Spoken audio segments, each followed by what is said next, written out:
Assalamualaikum warahmatullahi wabarakatuh. Perkenalkan, nama saya Herianto, calon guru penggerak angkatan 10 dari SMKN 1 Pungging, Kabupaten Mojokerto. Selamat datang Bapak Ibu. Hari ini kita akan membuat kesimpulan dan refleksi tentang filosofi dan dasar-dasar pemikiran Ki Hajar Dewantara.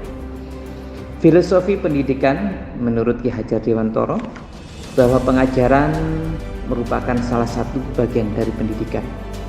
Pengajaran tidak lain adalah pendidikan dengan cara memberi ilmu atau berfaedah untuk kehidupan anak-anak, baik secara lahir maupun secara batin. Pendidikan adalah menuntun segala kodrat yang ada pada anak-anak agar mereka dapat mencapai keselamatan dan kebahagiaan yang setinggi-tingginya, baik sebagai manusia maupun sebagai anggota masyarakat. Menurut Ki Hajar Dewantara, pendidikan dan pengajaran merupakan usaha persiapan dan persediaan untuk segala kepentingan hidup manusia, baik dalam hidup bermasyarakat maupun hidup berbudaya dalam arti yang seluas-luasnya. Pendidikan adalah tempat persemaian benih-benih kebudayaan dalam masyarakat yang dapat menjadi ruang berlatih dan bertumbuhnya nilai-nilai kemanusiaan. Ki HD memiliki keyakinan bahwa untuk menciptakan manusia yang beradab, maka pendidikan menjadi kunci utama untuk mencapainya. Karena itu pendidikan dan kebudayaan memiliki keterkaitan yang sangat erat. Pendidikan menjadi landasan pembentukan peradaban bangsa. Dasar-dasar pendidikan menurut Ki Hajar Dewantara ada 6. Yang pertama adalah menuntun. Tujuan pendidikan menurut KHD adalah menuntun segala kodrat yang ada pada anak-anak agar mereka dapat mencapai keselamatan dan kebahagiaan yang setinggi-tingginya, baik sebagai manusia maupun sebagai anggota masyarakat. Pendidik hanya menuntun tumbuh atau hidupnya kekuatan kodrat yang ada pada anak-anak agar dapat memperbaiki lakunya hidup dan tumbuhnya kekuatan kodrat anak. Dalam proses menuntun, anak diberi kebebasan, namun pendidik sebagai pamong dalam memberi tuntunan dan arahan agar anak didik tidak kehilangan arah. Ing ngarsa sung tulodo, ing madya mangun karsa, tutwuri handayani. Di depan memberi contoh atau suri tauladan, di tengah membangun dan memotivasi, di belakang memberikan bimbingan, dukungan dan support.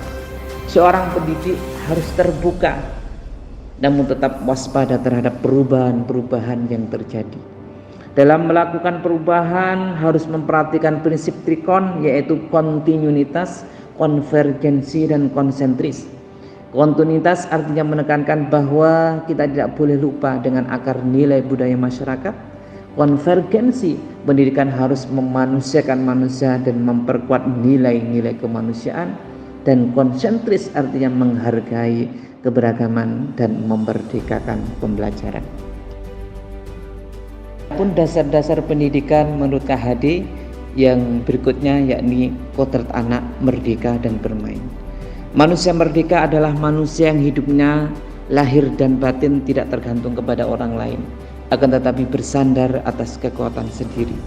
Menurut ajaran KHD, kemerdekaan adalah sifat manusia berbudaya. Kemerdekaan memiliki 2 ciri dasar, yakni secara lahir bebas, secara batin mandiri. Kemudian kodrat anak juga bermain. Bermain adalah salah satu kodrat anak, cipta, rasa, karsa atau karya, pekerti yang tentunya sudah ada pada diri anak. Kemudian dasar-dasar pendidikan menurut KHD yang ketiga, yakni pendidikan berpihak pada anak. Menurut KHD, pendidikan harus berfokus pada anak, yakni bebas dari segala ikatan, dengan suci hati mendekati sang anak, bukan untuk meminta sesuatu, melainkan berhamba pada sang anak. Kemudian dasar pendidikan menurut KHD yang keempat adalah bukan tabula rasa. Menurut KHD, anak bukan kertas yang kosong yang bisa digambar sesuai dengan keinginan orang dewasa. Anak lahir dengan kekuatan kodrat yang masih samar-samar. Tujuan pendidikan adalah menuntun atau membantu anak untuk menebalkan garis samar-samar agar dapat memperbaiki lakunya untuk menjadi manusia seutuhnya. Kemudian Dasar pendidikan menurut KHD yang kelima adalah budi pekerti. Menurut KHD, budi pekerti watak karakter adalah bersatunya antara gerak, pikiran, perasaan, dan kehendak atau kemauan sehingga menimbulkan tenaga atau semangat. Budi adalah pikiran, perasaan, kehendak, kemauan, pekerti adalah tenaga. Oleh karena itu, apabila anak memiliki cipta, rasa, karsa atau karya dan pekerti yang baik atau memiliki budi pekerti yang baik, akan memiliki keseimbangan atau keselarasan dalam hidup. Adapun dasar-dasar pendidikan menurut KHD yang keenam adalah filosofi seorang petani. Menurut KHD, seorang petani pada hakikatnya sama kewajibannya dengan seorang pendidik.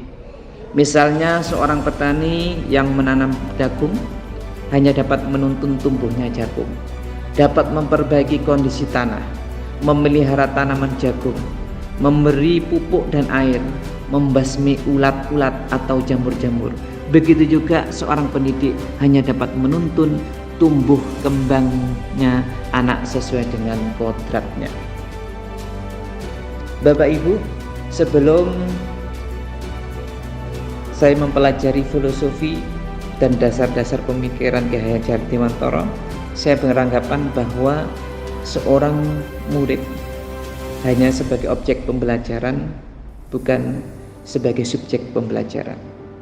Kemudian yang kedua, saya beranggapan bahwa tugas guru hanya mentransfer pengetahuan, keterampilan, dan attitudes atau sikap tanpa memperhatikan faktor sosial, emosional, dan juga budaya. Kemudian yang ketiga, saya beranggapan bahwa pembelajaran berfokus pada ketuntasan materi untuk mencapai standar kompetensi tanpa memperhatikan latar belakang siswa, potensi, bakat, dan minat siswa. Setelah mempelajari filosofi dan dasar pemikiran Ki Hajar Dewantara, saya mengalami perubahan mindset tentang konsep pendidikan dan pembelajaran, yakni sebagai seorang pendidik harus mampu memberikan pelayanan terbaik kepada murid sesuai dengan potensi, bakat, minat, dan kodrat anak. Kemudian yang berikutnya, bahwa sebagai seorang pendidik tentunya harus mampu memanusiakan manusia dan memperkuat nilai-nilai kemanusiaan, dan sebagai seorang pendidik tentunya harus mampu memberikan kemerdekaan kepada murid-muridnya, merdeka secara lahir dan juga merdeka secara batin. Kemudian yang akan saya terapkan agar pembelajaran di kelas nanti mencerminkan pemikiran KHD, yang pertama, saya akan menuntun siswa dalam pembelajaran yang tentunya sesuai dengan kodrat anak. Dan yang kedua, saya mencoba menerapkan pembelajaran yang menyenangkan, yang menggembirakan dengan model bermain dan tentunya merdeka di dalam belajar. Dan yang ketiga, saya berusaha untuk menguatkan budi pekerti dalam kegiatan pembelajaran. Demikian kesimpulan dan refleksi mengenai pemikiran-pemikiran Ki Hajar Dewantara. Terima kasih atas perhatiannya. Saya akhiri. Assalamualaikum warahmatullahi wabarakatuh.